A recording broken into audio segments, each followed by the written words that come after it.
Hoje eu irei falar sobre a apresentação dos resultados do terceiro trimestre de 2023 da Copasa, empresa que está entre as maiores da empresas de saneamento do Brasil, então está no setor de saneamento. As ações da Copasa são negociadas na B3 com código de CSMG3 e é integrante do novo mercado. De acordo com seu estatuto social, as atividades fins da empresa são abastecimento de água potável, captação, tratamento e distribuição de água até o consumidor final, esgotamento sanitário, coleta, transporte, tratamento, enfim, e limpeza urbana e manejo de resíduos sólidos, coleta, transporte, transbordo, tratamento e destino final do lixo. Então aqui, começando a analisar os resultados, sabendo que é uma empresa de saneamento, já de início eu queria falar que dar o parabéns à Copasa por ela colocar comparação entre três anos, no caso aqui o terceiro trimestre de 2021 até do ano atual, 2023, que as outras empresas comparam só com o ano anterior. Então, na parte aqui de receita líquida, podemos ver um crescimento de 17,7% em relação ao trimestre de 2022 e há um crescente na receita. Já na questão de custos e despesas, teve um aumento em relação a 2022.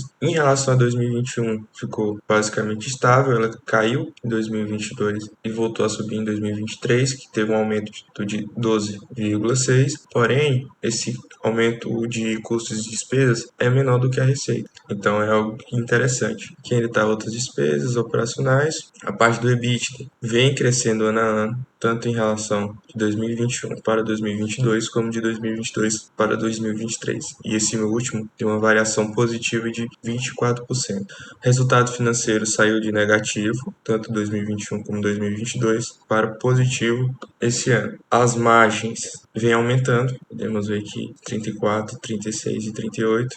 Então, em relação ao lucro, era de 16 milhões em 2021, subiu para 227 em 2022 e para 437 em 2023. Então, teve um aumento de 92% no receita aumentando, lucro aumentando, EBITDA aumentando, as margens aumentando, os custos crescendo um pouco, mas ficando quase estáveis. Aqui fala sobre uma provisão do processo trabalhista, só que iremos falar isso no final do vídeo. Aqui está detalhado pelo setor de água, setor de esgoto e o setor de resíduos sólidos. Água, vemos um crescimento de 2021, do terceiro trimestre de 2021 para 2022, e um crescimento de 22 para 23, que foi ainda mais forte ainda em relação a esses 2 anos anteriores. Esgoto, aumento, leve aumento de 2021 para 2022, mas um aumento significativo de 20% de 2022 para 2023. Resíduos sólidos, que permaneceu basicamente linear, teve um aumento gigantesco de 2022 para 2023. E vale ressaltar também um efeito tributário que teve de 15,6% aplicado em 1º de janeiro de 2023, conforme a autorização. Então essas empresas, tanto de saneamento como de energia, elas corrigem as suas tarifas pela inflação e geralmente pela inflação e mais alguma coisa. Então, para investidores que querem se proteger da inflação, essas empresas são muito boas. Na parte de custos aqui, podemos ver aqui que houve uma queda com o pessoal, que é interessante para o ano de 2022, e depois teve um aumento para 2023, só que esse número ainda menor do que o de 2021. Então, a Copasa está tendo um bom controle nos gastos. A parte de serviços de terceiros teve um aumento de 2021 para 2022 e depois para 2023. Porém, aqui a principal despesa que é com o pessoal vem sendo não só controlada, mas ainda em alguns resultados tem um corte de despesas.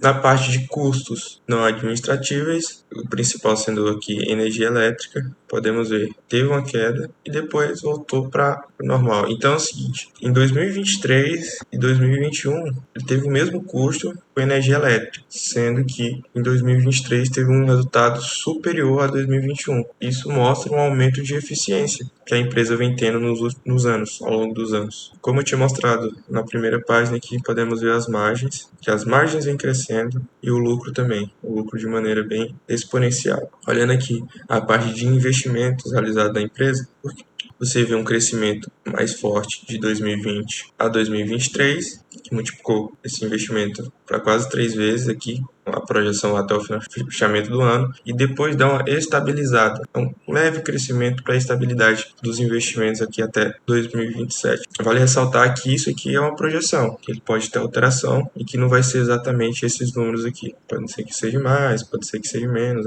A companhia vai avaliando suas demandas e suas necessidades. A parte do endividamento. Aqui é interessante olhar o seguinte: a dívida bruta em relação de 2022 para 2023 há um crescimento. Porém, em relação à sua dívida líquida sobre o EBITDA, está diminuindo. Porque é o seguinte: teve um aumento da dívida, porém o seu EBITDA cresceu bem mais. Então, isso faz com que essa relação caia. Então, aqui ó, era 1,7 e hoje é 1,4.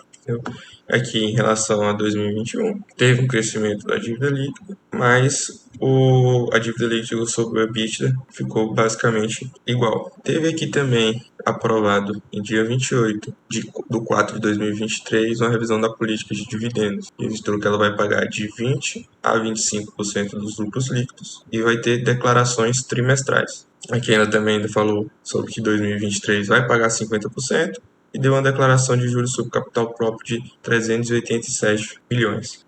Ela fala também aqui na possibilidade de dividendos extraordinários. Só que eu prefiro analisar nos dividendos regulares e deixar o extraordinário, como mesmo diz, um extra. Aqui na parte de concessões, interessante mostrar seria isso aqui, ó, que receitas oriundas de concessões com vencimento após 2031, aqui de quase 10 anos, são 83%. Então, quer dizer, vamos supor, nos próximos 8 anos, 83% da sua receita está garantida. E lógico, ela vai conseguindo novas concessões, vai perdendo algumas ao longo do tempo. Além disso, também, ela indexou aqui, ó, em julho de 2023, foi formalizado um acordo com o Sindágua de Minas Gerais, o sindicato, e o Ministério Público do Trabalho nas ações de ação coletiva.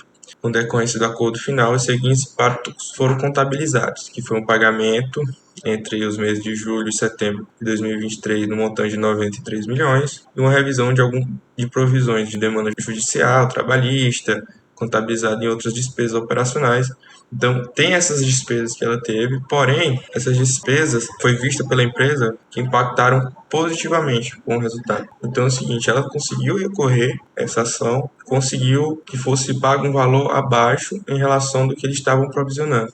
Lembrando aqui que eu só estou repassando o que aconteceu, não estou dizendo que ela deveria pagar mais ou menos para os trabalhadores. Só foi o que foi relatado aqui nos seus resultados. Como a empresa teve um aumento dos lucros e uma queda na cotação, que no último pregão da semana, de 4,45%, os indicadores da empresa ficaram bem mais atrativos. Comparando aqui com as outras empresas, por exemplo, podemos ver preço sobre lucro menor, então você estaria pagando 4 anos e meio, basicamente, de lucros da empresa, um P sobre VP abaixo de 1, é interessante que se realiza com a Sanepar, dividend yield alto, podemos ver aqui que ela perde somente para as margens da Sanepar, porém em relação à dívida, ganha tanto da Sanepar como a Sabesp. A Sabesp está com seus indicadores acima dessas outras duas porque ela foi privatizada, então nesse processo de privatização o mercado precifica como um aumento de eficiência da empresa e lógico ela sobe de preço, como essas empresas aqui continuam estatais e para fazer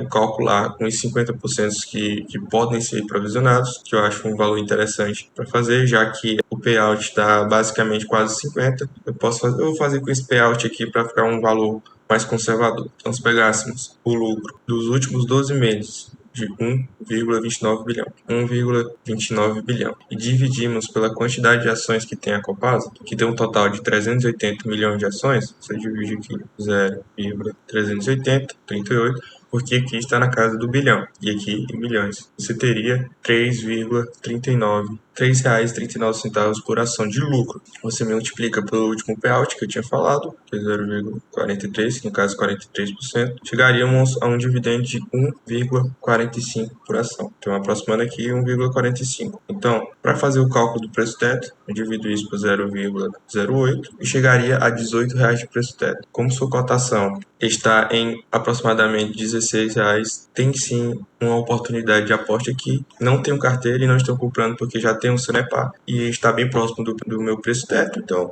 continuo aportando em Sanepar. Quando eu achar que não é mais uma oportunidade, eu migro para a Copasa. Então é isso, galera. Espero que vocês tenham gostado do vídeo. Acho que ficou um pouquinho longo e até a próxima.